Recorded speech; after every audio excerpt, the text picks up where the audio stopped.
আজ যে ট্রিকগুলো আপনাদেরকে অ্যাপ্লাই করার কথা বলবো বা সাকসেসফুলি অ্যাপ্লাই করার কথা বলবো, সেগুলো যদি আপনারা করতে পারেন তবে যে কোনো মানুষই আপনাদেরকে মিস করবে। এখন কথা হচ্ছে, আমরা মিস করি কাকে? যার সাথে আমরা কোনো ভালো সময় কাটিয়েছি অথবা কাটাতে চাই, যে মানুষকে আমরা আমাদের মনে একটা ভালো জায়গা দিয়েছি, তাকেই আমরা মিস করি।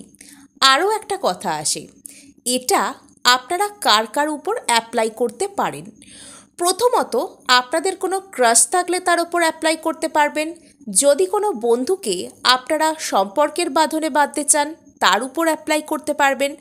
যদি আপনার কোনো এক্স থেকে থাকে, তার উপরে অ্যাপ্লাই করতে পারবেন। এবং আপনার বর্তমান রিলেশনশিপে যদি কথা বলা বন্ধ হয়ে থাকে, মিসকমিউনিকেশন হয়ে থাকে বা কমিউনিকেশন গ্যাপ জনিত সমস্যা হয়ে থাকে, অথবা সম্পর্কের সেই যে স্পার্ক, সেই যে সুন্দর অনুভূতিগুলো যদি কোনোভাবে লস্ট হয়ে গিয়ে থাকে, তাহলে এক্ষেত্রে আপনারা এই ট্রিকগুলোকে অ্যাপ্লাই করতে পারেন। নেক্সট বলে নেওয়া ভালো যে এই ট্রিকগুলো যখন আপনারা অ্যাপ্লাই করবেন, তখন কি অপর মানুষটার সাথে আপনারা নিজে থেকে যোগাযোগ করবেন বা করবেন না? অনেক ক্ষেত্রে আপনারা এই ধরনের প্রশ্ন করে থাকেন। টেলিপ্যাথি চলাকালীন, ফটো ম্যানিফেস্টেশন টেকনিক করাকালীন, অথবা কোনো রকম কোনো মেন্টাল মেসেজ সেন্ড করার সময় আমরা কি সেই ব্যক্তির সাথে যোগাযোগ করব? অথবা যে কদিনের টার্গেট আমি নিয়েছি যে কোনো একটা মানুষকে আমি ম্যানিফেস্ট করছি, সেই মানুষটার সাথে কি আমি নিজে থেকে যোগাযোগ করার চেষ্টা করব? অথবা যদি সে আমার সাথে যোগাযোগ করে, তাহলে আমি ঠিক কী বলবো? দেখুন, যখন আমরা মানসিকভাবে কোনো ব্যক্তিকে ম্যানিফেস্ট করি, তখন বারবার আপনাদেরকে বলেছি, এটা আমাদের এনার্জির অংশ থাকে। চেতন মনে আমরা যখন কোনো কিছুর জন্য টেকনিক করি, তখন অবচেতনে ততটা মেসেজ পৌঁছয় না। মেসেজ তখনই পৌঁছয় যখন আপনি সেই টেকনিকটার মধ্যে বেশ ভালো রকমভাবে জড়িয়ে পড়েন এবং আপনার অবচেতন আস্তে আস্তে এটা বিশ্বাস করতে শুরু করে যে যেটা আপনি চান সেটার মধ্যে আপনি অলরেডি আছেন।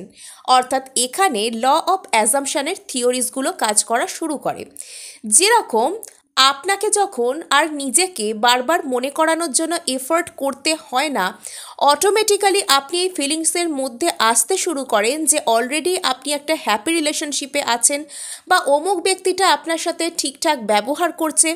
সেই সময়টাই হচ্ছে সবথেকে সুন্দর সময়, এবং এই সময় আপনি লেট গো করুন আর চাই নাই করুন, সেও আপনাকে আস্তে আস্তে মিস করতে শুরু করে। নেক্সট আমি ওই কথাটাই বলে নেব যে আপনারা কি যোগাযোগ করবেন না করবেন না।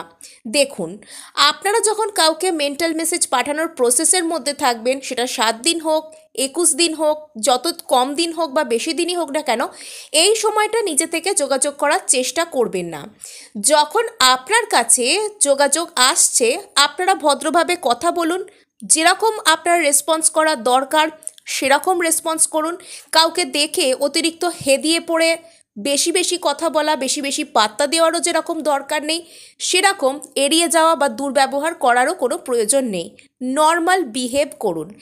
নেক্সট, আপনারা নিজেরা এই সময় যোগাযোগ করার চেষ্টা করবেন না, তার দিক থেকে কি রেসপন্স আছে দেখুন।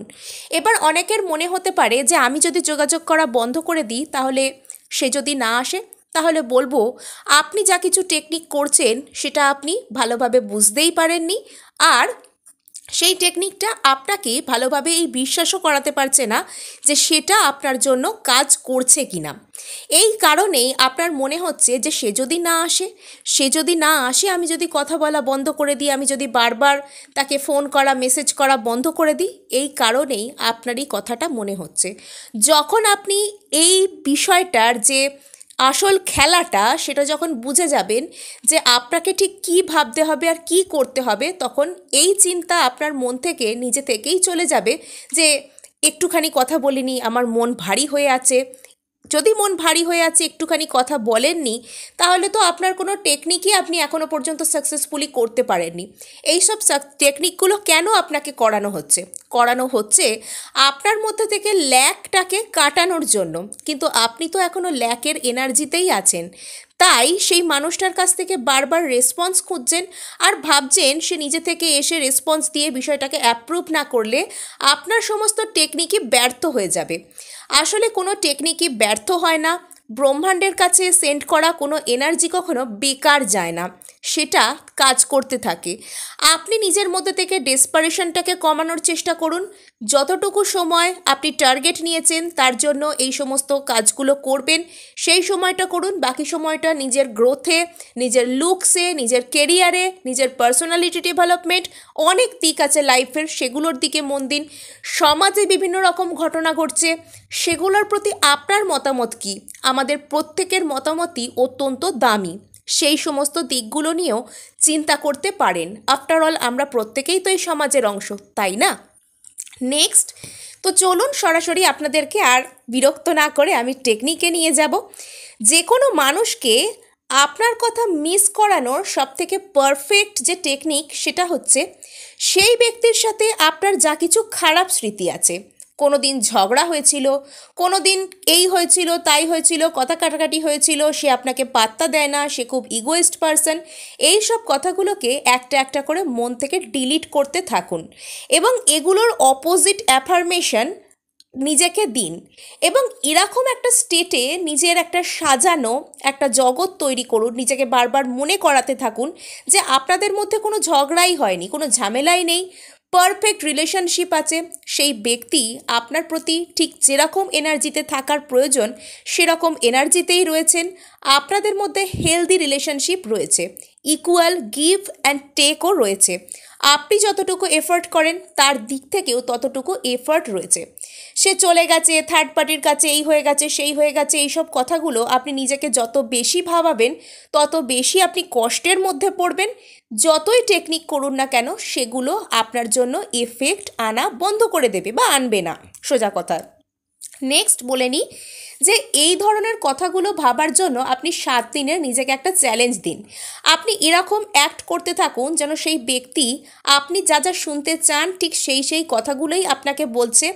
আপনাদের মধ্যে কোনো কমিউনিকেশন গ্যাপ নেই, সব কিছু একদম প্রপার আছে। সে আপনাকে সেই ধরনের কথাগুলো বলে যেগুলো আপনি শুনতে চান। এই ফিলিংসটাকে আপনি নিজের মনের মধ্যে আনার চেষ্টা করুন। টেকনিক ম্যানিফেস্ট হয় না, এটা বারবার বলি মনে রাখতে। ম্যানিফেস্ট হয় আমাদের ফিলিংস। ওই টেকনিকটা আমাদের মনে কী আবেগ, কী অনুভূতি জেনারেট করে সেটাই ম্যানিফেস্ট হয় ভবিষ্যতে, সেটাই আমরা পাই। সেই অনুভূতির স্তরটাকে আপনারা অ্যাটেন্ড করার চেষ্টা করুন আর দেখুন ঠিক কীরকমভাবে আপনাদের সাথে ম্যাজিক হতে থাকে। নেক্সট আমি বলবো, রাত্রে ঘুমাতে যাওয়ার আগে সেই ব্যক্তিকে নিয়ে কিছু পজিটিভ কথাবার্তা আপনারা চিন্তা করতে পারেন। তাকে নিয়ে কোনো সুন্দর থট মনের মধ্যে আনতে পারেন।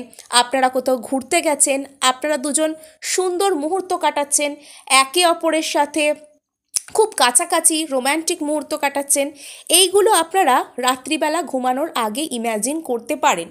এবং এগুলো ইম্যাজিন করার পর কোনো পছন্দের অ্যাফার্মেশন, কোনো পছন্দের কোনো যাবতীয় সাবলিমিনাল হতে পারে, সেগুলো শুনতে শুনতে রিল্যাক্সড মুডে ঘুমোতে যান।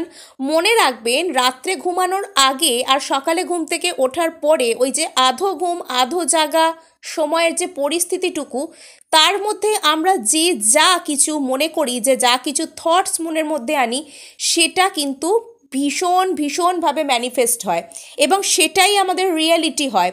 এই সময়কার থটগুলোকে যে কন্ট্রোল করতে পারবে সে তার ইচ্ছা মতন রিয়েলিটি জেনারেট করতে পারবে, ইচ্ছা মতন অবস্থায় নিজে শিফট হতে পারবে। নেক্সট আমি আপনাদেরকে বলে নেব, এই যে আপনাদেরকে বলছি রাত্রে ঘুমাতে যাওয়ার আগে আর সকালে ঘুম থেকে ওঠার পরের যে এই সময়টুকু, এই সময় নিজের চিন্তাভাবনাকে কন্ট্রোল করা অতটা সহজ নয়। তার জন্যই আপনাদেরকে সারা দিনে এই ধরনের চিন্তাভাবনা করতে হবে যে আপনাদের মধ্যে সব কিছু ঠিক আছে। নিজেকে একটা চ্যালেঞ্জের মধ্যে আনুন। যদি এরকম হতো তাহলে আপনার লাইফটা ঠিক কীরকম হতো, এই অ্যাজ ইফ টেকনিক নিজের সাথে করার চেষ্টা করুন। একটা চ্যালেঞ্জ নিন যে আপনি 7 দিন এরকম ভাববেন যে আপনি যা যা চান আপনার সাথে ঠিক তাই হচ্ছে। রাত্রে দেখবেন 7 দিন পরে আপনি নিজে থেকে এটা কল্পনা করতে সক্ষম হচ্ছেন যে আপনি ঠিক যা কিছু চান সেটার সম্পর্কে পজিটিভ থট আপনার মনে নিজে থেকে আসছে, আপনাকে কষ্ট করে আনতে হচ্ছে না, সেটা আপনার মনে নিজে থেকে আসা শুরু করবে। আর অপর ব্যক্তিটাও কিন্তু আপনাকে পাগলের মতো মিস করতে শুরু করবে এবং আপনাকে জীবনে পাওয়ার জন্য নেসেসারি স্টেপসও সে নিতে আরম্ভ করবে। তো আজকে এটুকুই, দেখা হচ্ছে নেক্সট ভিডিওয়ে। ধন্যবাদ।